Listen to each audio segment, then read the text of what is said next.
आज आपण आंब्याचं प्रीमिक्स कसं बनवायचं ते पाहणार आहोत. आंब्याचा सीझन आहे तोपर्यंत आपण आंब्याचा रस किंवा ज्यूस पिऊ शकतो. पण ज्यावेळेस सीझन नसेल तेव्हा वर्षभर आपण हे प्रीमिक्स वापरून आंब्याचा ज्यूस बनवू शकतो. नमस्कार, भाग्यश्री कुकिंग चॅनलमध्ये आपल्या सर्वांचे खूप खूप स्वागत आहे.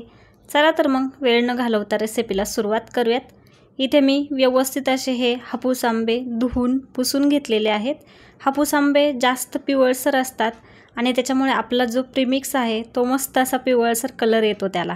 आपण कुठलाही फूड कलर किंवा वेगळा कोणताही कलर वापरणार नाही आहेत. जे नॅचरल कलर आहे आंब्याचा त्यापासूनच आपण प्रीमिक्स बनवणार आहोत. तर इथे मी आंबा कट करून घेते. तर आपल्याला याचा रस बनवून घ्यायचा आहे, म्हणजेच आपल्याला हे मिक्सरमध्ये फिरवून घ्यायचं आहे. इथे पाहू शकता मी इथे सर्व आंबे कट करून घेतलेले आहेत. मी इथे 3 आंब्याचा वापर केलेला आहे. तर तुम्हाला जितकं प्रमाण बनवायचं असेल प्रीमिक्सचं त्यानुसार आंब्याचं प्रमाण कमी जास्त करू शकता. तर इथे मी व्यवस्थित चमच्याच्या साहाय्याने सर्व काढून घेते. त्याच्यामुळे आपला जो रस आहे तो झटपट बनवून तयार होतो. तर इथे मी सर्व आंब्याचं व्यवस्थित असं हे सर्व काढून घेतलेलं आहे. आता हे मिश्रण आपण व्यवस्थित असं मिक्सरमध्ये फिरवून घेणार आहोत.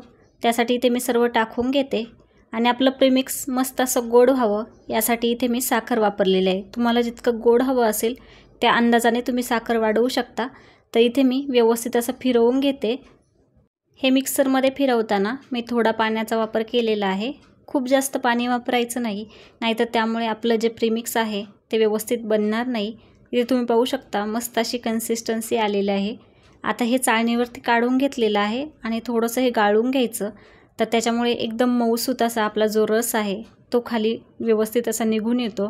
तुम्ही जर अजूनही चॅनलला सबस्क्राईब केले नसेल तर अशाच नवनवीन रेसिपी पाहण्यासाठी चॅनलला सबस्क्राईब करायला विसरू नका आणि त्याचबरोबर साईडला असलेले बेल आयकॉन पण क्लिक करा. त्यामुळे मी ज्यावेळेस नवीन रेसिपी अपलोड करेल त्याचे नोटिफिकेशन तुम्हाला मिळून जातील. इथे पाहू शकता मस्त असं हे गाळून झालेलं आहे. आता इथे मी एक ताट घेतलेलं आहे. त्यामध्ये हे मिश्रण जे आहे ते व्यवस्थित असं सर्व टाकून घेते. आपल्याला हे व्यवस्थित ताटभर हे मिश्रण पसरवून घ्यायचं आहे.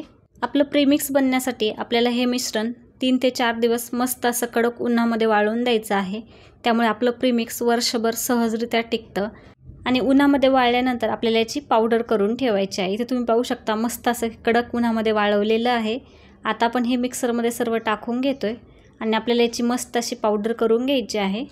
इथे तुम्ही पाहू शकता एकदम अशी बारीक आपण ही पावडर बनवून घेतलेली आहे. आणि जर ऊन जास्त नसेल तर आपण हे फॅन खाली 5 ते 6 दिवस व्यवस्थित असं हे वाळवून घेऊ शकतो. तर इथे तुम्ही पाहू शकता मी मस्त अशी पावडर बनवून घेतलेली आहे. तर 3 आंब्यांची या प्रमाणामध्ये पावडर बनलेली आहे. एकदम बारीक ही पावडर बनवून तयार आहे. आता आपण याचा ज्यूस बनवून पाहूयात. तर या प्रीमिक्समुळे एकदम मस्त असा कलर येतो आणि आपण कुठलाही फूड कलर वापरलेला नाही आहे. अगदी नैसर्गिकरित्या या आंब्यांचा कलर या प्रीमिक्समध्ये उतरलेला आहे. तर इथे मी एक चमचा हे प्रीमिक्स टाकलेला आहे. त्यामध्ये थंड पाणी टाकते. तर इथे तुम्ही पाहू शकता मस्त असा कलर आलेला आहे. हे प्रीमिक्स बनवून ठेवून आपण वर्षभर हे स्टोअर करून ठेवू शकतो आणि ज्यावेळेस आंब्याचा सीझन नसेल त्यावेळेस हे प्रीमिक्स वापरून आपण हा आंब्याचा ज्यूस बनवू शकतो. तर रेसिपी कशी वाटली हे कमेंटमध्ये सांगायला विसरू नका. व्हिडिओ आवडला असेल तर व्हिडिओला लाईक करा, शेअर करा आणि अजूनही चॅनलला सबस्क्राईब केलं नसेल तर नक्की सबस्क्राईब करा. धन्यवाद.